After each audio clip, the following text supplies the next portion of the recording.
Well, it wasn't your fault. Light bit of throttle just to keep it from instantly stalling. There we go, just cutting and going.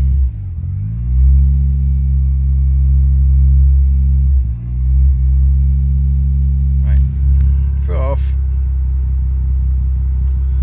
What are you going to do now? Oh, wee dip for no reason whatsoever.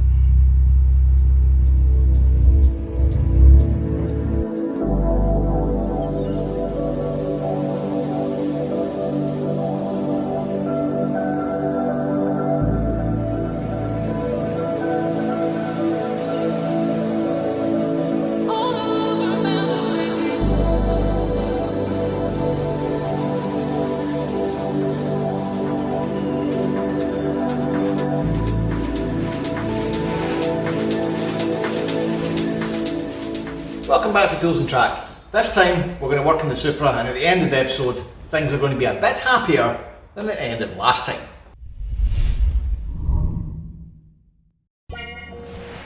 Because as we know, at the end of the last episode this guy broke down, which wasn't exactly a great thing to happen after spending several £1000s forging an engine. But there are some positives I can take from this. It has nothing to do with all of the work that I've done on the car. It's clearly an electrical fault, and I hope to get this resolved in this episode. But I'm also hoping it's going to take all of 5 minutes to resolve. So what else are we going to do to this car? Well, as you can see by the general detritus inside, we've still got a lot of work to do that doesn't involve building engines. So let's get crack on to that. But before we start inside, I'm going to try and make myself feel a little bit better about life and finish something that's been on the cards for several episodes now.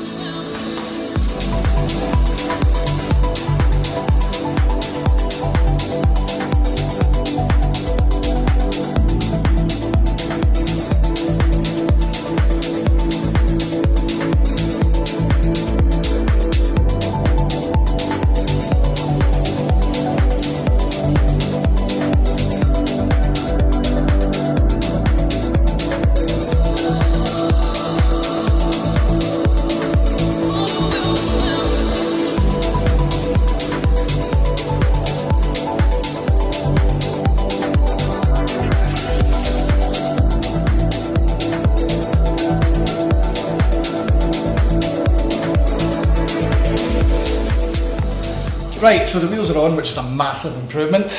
We need to get to the bottom of why the car won't start and get the electrical issues dialed out. Now, when I say electrical issues, this is what I'm talking about.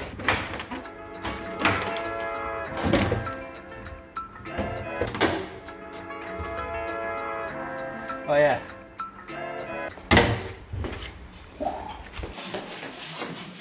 Darth Maul.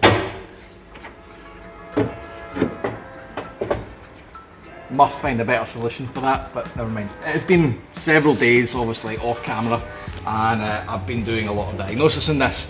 Now, if you remember, I did say at the end of the last episode we had 2 fault codes. I've looked into this and I've not been entirely convinced these are the codes, mainly because I actually haven't reset the ECU at all, and having since reset it, I don't get any fault codes, so that might be a bum steer. Instead, what I've done is run it several times and found the same fault frequently, or locally, so it's been easy to get the car back. Now, that's allowed me to work out a few things. Firstly, this guy will always start when it's cold, and it'll always run, and I'll never seem to find a fault. It only seems to cause an issue after about 30 minutes of constant running on load, and then it starts spluttering and dying. Now that's good because I've got a diagnosis. But it's also really, really annoying because until I get to those conditions, it's very hard to actually bring the fault up and diagnose it. But it does give me a few clues. One, if the ECU won't pick it up, it's probably nothing to do with any of the engine electronic stuff. And two, if it's only doing it when it's hot and it's not causing a misfire but a complete cut, it's not going to be coils, it's not going to be, well, many things. My guess is that it's going to be this. Annoying little fella right here. This is the fuel pump relay and also the fuel pump ECU. Much like everything in the 90s Japanese era, it all has an ECU for reasons that we don't need to get into at this exact point. But the reason I'm diagnosing this is because A, if this fails I don't get a fault code. The ECU doesn't really care what the fuel pump does as long as it's getting fuel pressure.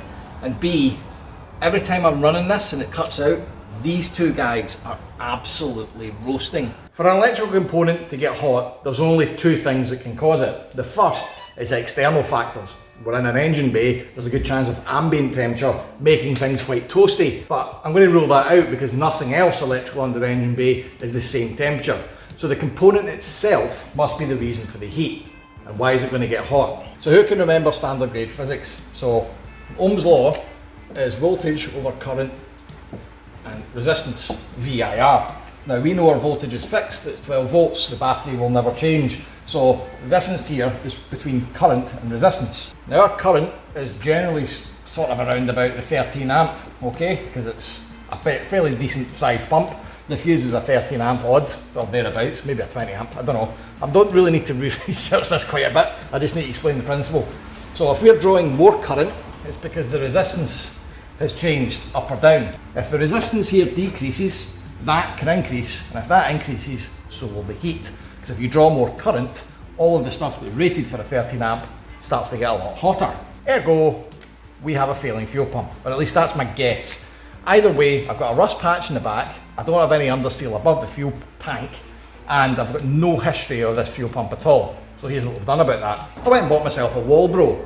This is a 340 litre per hour unit, which will be more than adequate for putting out the 500 horsepower I need from the Supra. Also, it's new, it's a reputable brand, because whether or not this fuel pump is failing, I don't know what's in it, therefore change it anyway. It's an upgrade, why not? Not to mention the fact that if I'm taking the tank out anyway, I don't really want to have to find an error, put it back together and assume that it's fixed. Let's just put good bits in to begin with. Then, once we've resolved all that, we can talk about Cole's law. What's Cole's law? Simply put, cabbage divided by carrots times meal. Do you know how hard it is to get laid when you smell like coleslaw? Not hard, but still.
So this is an interesting development.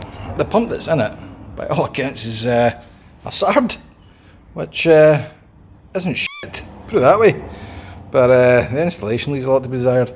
I'm not entirely sure what the copious amounts of this pish was all about. Also, well, the tank is out. It would be just downright rude not to give everything under here a mighty good coat of the old underseal. There's another wee bit of rust breaking out. I think we'll deal with that in a minute. But on the whole, no horror stories. So that's positive. Need to deal with this though, without that being in such close proximity, because this will need sparky stick.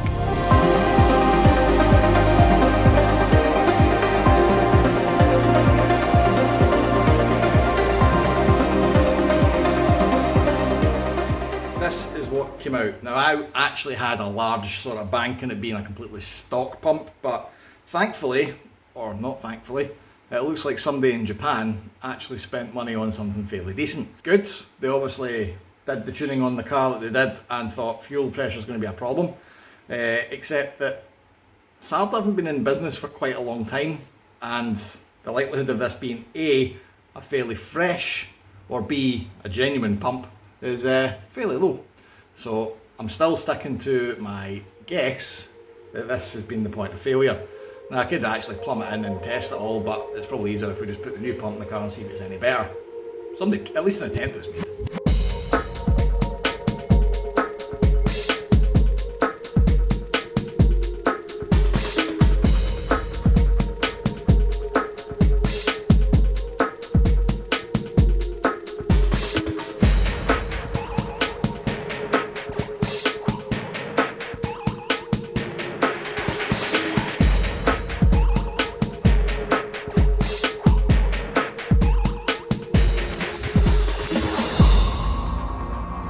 This is my church.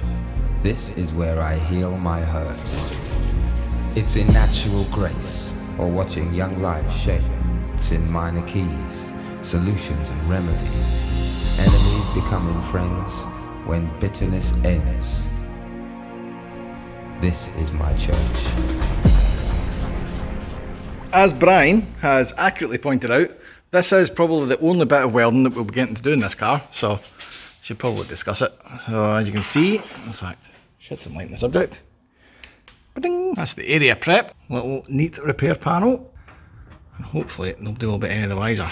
So we tack this from below.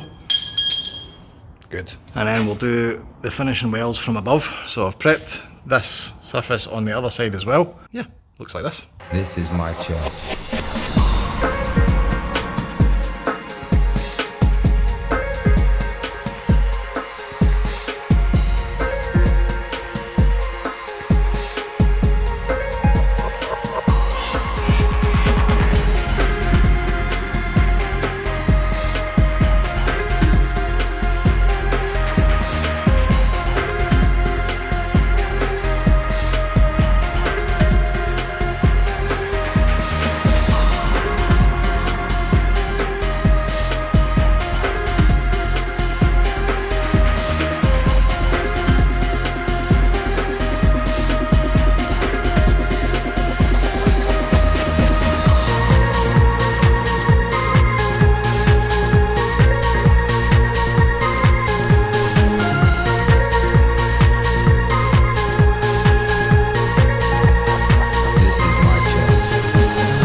Which is also 30 miles before it cuts out, and then it wouldn't start again. The only issue I have is, in order to properly test this, I'm going to have to theoretically do 30 miles, and that puts me 30 miles away from a safe way of bringing this back. So ideally what I need to do is 15 laps of my local industrial estate at 2 miles a piece. It's going to be a fairly long and dull day, but I really don't want to leave here unless I'm absolutely sure this thing isn't going to die. I'm also doing this chat right now because this thing is so bloody loud. I was going to do it en route, but I don't want to have all of this blether and none of it can be heard because it is loud. Also, I really should sort of set the criteria here. 121,008 was what that was at when I chucked the engine back in. Obviously I've done about 130 kilometres now of various dossing about and failed drive to Loch Lomond. So we need to cross over the 122k threshold before we can add boost. So in all honesty, I'm not going to know this is properly fixed until I do several hundred miles and it doesn't break down. But there are worse problems to have than having to drive your car for several hundred miles. But that does take us to the next thing. Like I said at the start of the episode, I need to start tidying this thing up, making it a bit more presentable, inside and outside I guess. So many weeks ago, I was in touch with a Supra breaker, UK stuff rather than the import stuff because, well, they're all the same car at the end of the day with apart from a few choice bits of trim, which luckily I still have. So things like this. Complete absence of glass, complete absence of plastic, complete absence of trim, or decent trim, or decent dashboard, have actually all been resolved with one swift purchase. I found a guy that was breaking an entire Supra, granted not the same colour, but the same interior colour, and said, right, just here's my whole list of stuff, give me a price for the lot. And he did, which I paid. So you'll notice this big massive pile of debris up here. The top of it's a dashboard. There are actually many other bits that are not dashboard, but basically every bit of horror from this car has been purchased, and it's now time to fit it all. So another thing to touch on is the roll cage. We did discuss this in the last episode and I was like, the roll cage is a pain in the arse, but just to fully demonstrate how much of a pain in the arse this cage is, When a man of my stature gets in, the first thing you do is bring the back of yourself, and that is actually in scud your head territory. Not to mention when you get the foot in, and you're like, right, okay. And then you say to yourself, like, it's there, it's right there. Now, I was looking at this going, why is it so bad? And it's Japan. You can actually see there's a good inch or two of gap that they could have used to put the cage a bit closer to the line of the door. But the fun doesn't stop there, because whilst they've put it too far in up the top, wait till you see the neck at the bottom. Pardon my bare legs, it is summer, but that's the bottom bar where it ties into the floor. And you'll see here, I can actually get an entire foot in at the gap. So again, that's way too far away from the sill line as it needs to be. But here's my foot in the brake, right? That's my shin touching there. And that is how much tuck I need to get to reach the accelerator, which again, like, that's not good. So what do we do about it? Well, there's absolutely bugger all I can do with regards to rejigging this, because Japan, or rather some little Japanese dude who thought it'd be a really good idea to gusset weld all of the pillar for the roll cage into the A pillar. But the good news is they've really not done a good job of it. So the only one thing I need to do is basically chop it out. The problem I'm going to have with that is how do I manage that without taking the window out, or even worse, it. Hey, you know what's Cora? The amount of times your mom's faked a jellyfish thing to get me to piss on her. The answer, like the answer to all of my problems on Tools and Track, is the creative use of an angle grinder. Understandably, that's quite a daunting process, and I'm probably going to warm up to it. So the first thing I'm going to do in Operation Make This Car Look Less Like a Bag of and shit is address this. Now, understandably, I'm not going to address this because I have no talent with a sewing machine whatsoever. But I still want to be able to put 1,000 miles in the car, and I'm going to need a steering wheel for that. So, plan B. Enter the backup Momo. This was in the Civic and was donated to the cause in exchange for another wheel. But I have since spent a bit of time dropping it in the floor. But I have since spent a bit of time doing the leather treatment thing, so it doesn't look too bad. Granted, it's not dished, but it will, being a Momo, fit directly on in replacement of that and get me steering.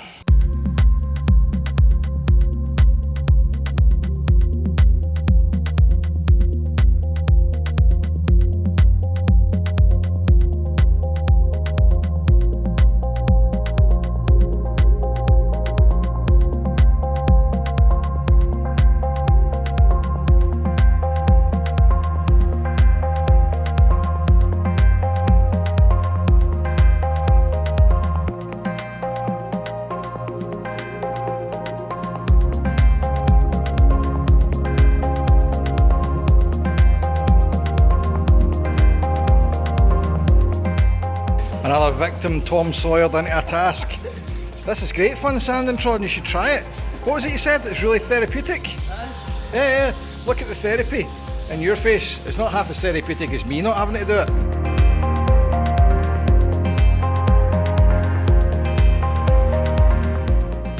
So it is starting to now gradually look a bit better. But we are out of time for this episode. I don't even have time to drive it, as you can hear it's pouring with rain outside.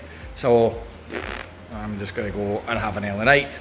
Next time though, we're going to take this a boost, see if it actually has improved anything, and we're going to definitely start getting the cage out and tidying up the interior. So stay tuned for that. If you just found this because you like Supra stuff, do the like, bell, subscribe, all that jazz. If you like the fact you haven't seen an ad for the whole episode and the music's kind of not YouTube nonsense, then, you know, patreon.com/toolsandtrack. That's the only way I'm funding this. There's no ads, so yeah. And until next week, guys, drive safe.